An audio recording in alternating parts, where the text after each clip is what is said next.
तो दोस्तों आज हम आपके लिए जो HVAC से रिलेटेड वीडियो लेके आए हैं, यह है इकोनोमाइजर सिस्टम के ऊपर नंबर 5 वीडियो। इसके ऊपर मैं 4 वीडियोस इकोनोमाइजर सिस्टम के ऊपर वीडियो अपलोड कर चुका हूं, जिसके अंदर हम कंप्लीट डिस्कस कर चुके हैं कि इकोनोमाइजर क्या होते हैं, हम HVAC में इनका कहां पे यूज़ करते हैं, air side economiser, water side economiser, उसके अलावा जो हमारे फ्लैश टैंक इकोनोमाइजर। उसके बाद हम इसके ऊपर काफ़ी 4 वीडियो जो मैं अपलोड कर चुका हूं, उन वीडियोस का मैं आपको लिंक डिस्क्रिप्शन में दे दूंगा। अगर आप उन वीडियोस को देखेंगे आपको बहुत ज़्यादा फायदा हो जाएगा। अब बात आती है हमारे इंटरनल इकोनोमाइजर सिस्टम के ऊपर, heat exchanger type, plate type heat exchanger. इसके ऊपर कंप्लीट ये मैंने एक छोटी सी ड्राइंग बनाई है, तो इसके ऊपर हम आज डिस्कस करेंगे। चलिए दोस्तों स्टार्ट करते हैं आज की वीडियो देखने से पहले एक छोटी सी रिक्वेस्ट है, अगर आप हमारे चैनल पे नहीं हो तो हमारे चैनल को सब्सक्राइब कर लें और बेल आइकॉन के बटन को लाजमी प्रेस करें, ताकि HVAC से रिलेटेड जो भी वीडियो अपलोड करें वो आपको नोटिफिकेशन में मिल जाए। तो दोस्तों सबसे पहले आप इसके नाम पे गौर करेंगे तो आपको इस सिस्टम के बारे में बहुत आसानी से समझ आ जाएगी। ये है plate type heat exchanger economiser.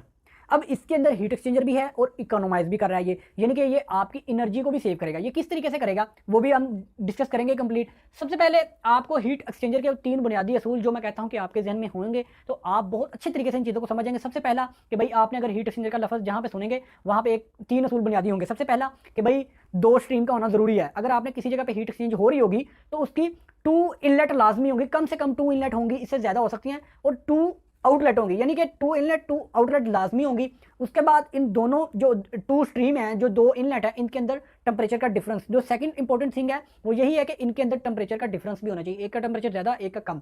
Third number पे ये आपस में मिक्स नहीं होनी चाहिए। तो अब ये तो हो गया हीट एक्सचेंजर की डेफिनेशन। अब ये इसके अंदर साथ एक चीज़ है इकोनोमाइजर। अगर हमने इकोनोमाइजर इसको क्यों बोल रहे हैं हीट एक्सचेंजर के साथ, वो आपको जब मैं समझाऊंगा तो बहुत अच्छे तरीके से पता चल जाएगा। तो ये आप देख रहे हैं, सबसे पहले हम डिस्कस कर लेते हैं सिंपल रेफ्रिजरेशन साइकिल। अगर हम ये सिस्टम ऐड नहीं होगा तो मैं आपको वो बताता हूँ, उसके बाद हमने इसको ऐड कहाँ पे करना है आपको पता चल जाएगा। ये आप देख रहे हैं, ये हमारा कंप्रेसर है। हमने ये कंप्रेसर से रेड वाली जो लाइन है ये डिस्चार्ज लाइन है, ये जा रही है हमारे कंडेंसर में। कंडेंसर आपकी रेफ्रिजरेंट की कंडेंसेशन करेगा, वहां से आपकी हीट रिजेक्शन होगी, आपकी वेपर रेफ्रिजरेंट वो आपके लिक्विड में कन्वर्ट हो जाएगी। अब जब वो लिक्विड में कन्वर्ट होगी तो ये आएगी अब हमारी लिक्विड लाइन में। लिक्विड लाइन के अंदर जब ये रेफ्रिजरेंट आएगी तो आपको पता है कि लिक्विड लाइन के बाद ये आपके एक्सपेंशन वाल में जाती है, एक्सपेंशन वाल के बाद ये आपके एवेपोरेटर में चली जाती है। ये तो हो गया सिंपल रेफ्रिजरेशन साइकिल। एवेपोरेटर से आपकी हीट एक्सचेंज होती है आपके चिल्ड वाटर, या आपकी डायरेक्ट एक्सपेंशन है एयर कोल्ड रिटर्न एयर से, तो वहां पे आपकी रेफ्रिजरेंट दोबारा वेपर में बनके सक्शन लाइन के बाद आपके दोबारा कंप्रेसर में आ जाती है। ठीक है, ये सिंपल रेफ्रिजरेशन साइकिल है जो आपके चिलर्स में भी होता है, आपके छोटे स्प्लिट एसी में भी होता है। अब हम कहते हैं कि भाई इतना बड़ा चिलर है, अगर हम कुछ ही चीज़ इसमें ऐड कर लें कि हमारी एनर्जी सेव हो जाए, तो वही आपका प्लेट टाइप हीट एक्सचेंजर है। किसी चिलर्स में ये खाली हीट एक्सचेंजर भी यूज होते हैं, लेकिन किसी चिलर्स के अंदर ये इकोनोमाइजर्स भी हैं। अब बात कर लेते हैं ये हम इंस्टॉल कहाँ पे करते हैं। अच्छा, ये अब आ गई हमारी लिक्विड लाइन। ये आप देख रहे हैं, ये लिक्विड लाइन आ रही है। अब आपकी ये लिक्विड लाइन एक आ रही है। हीट एक्सचेंजर की जो पहली शर्त है वो यहाँ पे पूरी नहीं हो रही कि भाई 2 स्ट्रीम का होना जरूरी है, 2 स्ट्रीम का होना जरूरी है, तो यहाँ पे पहली शर्त पूरी नहीं हो रही। तो परेशान होने की कोई बात नहीं है, अगर आप उसको फिजिकली देखेंगे तो आपको आसानी से समझ आ जाएगा कि जो आपकी ये लिक्विड लाइन आ रही है, इस लाइन में से एक छोटी लाइन को निकाला जाता है। छोटी लाइन को ही निकाला जाता है इस लाइन से, जिसको हम सेकंड स्ट्रीम कह देते हैं, जिसको हम सेकंड स्ट्रीम कह देते हैं। ये आप देख रहे हैं, ये आ गई हमारी इसी लाइन से एक छोटी लाइन, उसको हमने सेकंड स्ट्रीम का नाम दे दिया। पहली शर्त हीट एक्सचेंजर की पूरी हो गई कि इसकी 2 स्ट्रीम आ गई हमारे पास।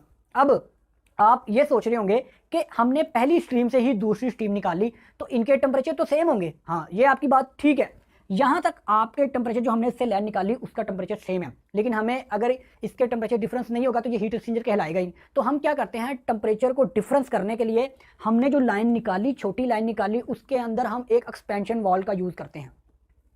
उस लाइन के अंदर सेकेंड स्ट्रीम में हम एक एक्सपेंशन वाल का यूज़ करते हैं, जिसकी मदद से हम रेफ्रिजरेंट जो स्ट्रीम 1 है, बड़ी लाइन है, उससे जो छोटी लाइन निकली उसका टेम्परेचर इस जगह पे डाउन हो जाएगा। इसका टेम्परेचर, ये जो लाइन है ना सेकंड स्ट्रीम, जब आपकी रेफ्रिजरेंट एक्सपेंड होगी, स्प्रे करेगी, तो जाहिर सी बात है आगे आपका एक्सपेंड हो रही है, आपकी रेफ्रिजरेंट का प्रेशर डाउन हो रहा है। प्रेशर डाउन होता है तो टेम्परेचर डाउन होता है, तो आपकी रेफ्रिजरेंट ठंडी हो जाएगी। ये वाली रेफ्रिजरेंट ठंडी हो जाएगी, किससे ठंडी हो जाएगी, स्ट्रीम 1 से ठंडी हो जाएगी। ये जो इन है ना, ये जो इनलेट है, ये आपकी जो लिक्विड आ रही है, ये आपकी यहाँ पे इन हो रही है ना इस पॉइंट पे, तो इस पॉइंट यहाँ पे जो रेफ्रिजरेंट है वो गर्म है, ये जो रेफ्रिजरेंट है ये ठंडी है। अब जाहिर सी बात है, हीट एक्सचेंज क्या है, 2 चीज़ों के भाई, ये 2 चीज़ें, एक गर्म है एक चीज़ है। जब आप इनकी हीट एक्सचेंज करेंगे तो ये चीज़ जो ठंडी है ये गर्म हो जाएगी, ये जो गर्म है ये ठंडी हो जाएगी। तो यही हुआ, यहाँ पे हीट एक्सचेंज हुई।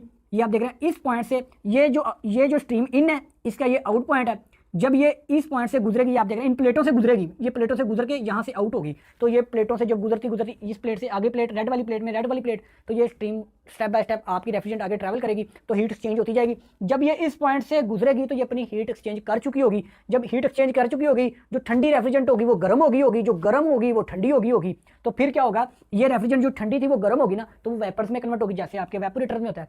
हीट एक्सचेंज हो गई तो वो आपकी वेपर रेफ्रिजरेंट आपकी दोबारा इस पॉइंट से निकलेगी, क्योंकि ये गर्म हो चुकी है, जो ठंडी थी वो गर्म हो चुकी है, और गर्म हुई तो उसमें टेम्परेचर अप हुआ रेफ्रिजरेंट का, तो वो वेपर्स में बन गई। अब जब वो वेपर्स में बनेगी तो वो आपकी कंप्रेसर में सक्शन लाइन में आएगी। अब सक्शन लाइन में तो ये आ गई। अब बात आती है ये जो बड़ी जो स्ट्रीम 1 थी ना, जो बड़ी लाइन थी लिक्विड की, अब ये जो इस पॉइंट पे निकलेगी ना तो ये ठंडी हो चुकी होगी, क्योंकि दूसरी स्ट्रीम 1 गर्म हो चुकी थी। तो अब ये जाएगी अब हमारे एक्सपेंशन वाल में, सेकंड एक्सपेंशन वाल में। तो आपको पता है कि जब आपका लिक्विड यहाँ से आया वो इतना ठंडा नहीं था, जब इस एक्सपेंशन वाल की मदद से हमने इसी स्ट्रीम 1 को मजीद ठंडा कर लिया, ज़्यादा वाले लिक्विड को ठंडा कर लिया, तो ये ज़्यादा वाला जो लिक्विड की लाइन है, बड़ी लाइन है लिक्विड की, वो आपके जब इस जगह पे आएगी तो ये बहुत ज़्यादा ठंडा हो चुका होगा लिक्विड। अब जब ये एक्सपेंड होगा तो ये आपके वेपोरेटर के अंदर बहुत अच्छी परफॉर्मेंस देगा, जिसकी वजह से आपका चिलर अच्छी परफॉर्मेंस करेगा और ये आपकी एनर्जी को सेव करेगा। जब चिलर परफॉर्मेंस अच्छी कर देगा, इफेक्टिव कर देगा, तो आपकी जाहिर सी बात है एनर्जी की कंजप्शन कम हो जाएगी। जब आपका रेफ्रिजरेंट चिल्ड वाटर को जल्दी ठंडा कर देगी, जितनी जल्दी ठंडा कर देगी उतनी जल्दी आपका टेम्परेचर सेट पॉइंट पे आ जाएगा, तो आपके चिलर का कंप्रेसर स्लो हो जाएगा, वीएफडी से उसको कंप्रेसर स्लो हो जाएगा, आपकी रेफ्रिजरेंट मतलब कि इलेक्ट्रिसिटी की कंजप्शन सेव हो जाएगी। तो इस तरीके से अब इस एक्सपेंशन वाल की मदद से वजह से हम इसको इकोनोमाइजर बोलते हैं। अगर ये यूज़ नहीं करेंगे तो हमें फिर 2 स्ट्रीम डिफरेंट टेम्परेचर की चाहिए होंगी, तो फिर ये प्लेट टाइप हीट एक्सचेंजर होगा। लेकिन अगर आपने एक्सपेंशन वाल लगा के उसी लिक्विड को आपने यूज़ किया, तो एक्सपेंशन वाल की मदद से टेम्परेचर चेंज कर दिया, तो आप एक साइंस यूज़ कर रहे हैं, इकोनोमाइज कर रहे हैं उसी चीज़ से, तो ये इसलिए इसको इकोनोमाइजर भी बोलते हैं। दोस्तों, अगर आपको वीडियो अच्छी लगी तो हमारे चैनल को सब्सक्राइब कर लें और बेल आइकन के बटन को लाजमी प्रेस करें, ताकि HVAC से रिलेटेड जो भी वीडियो अपलोड करें वो आपको नोटिफिकेशन में मिल जाए।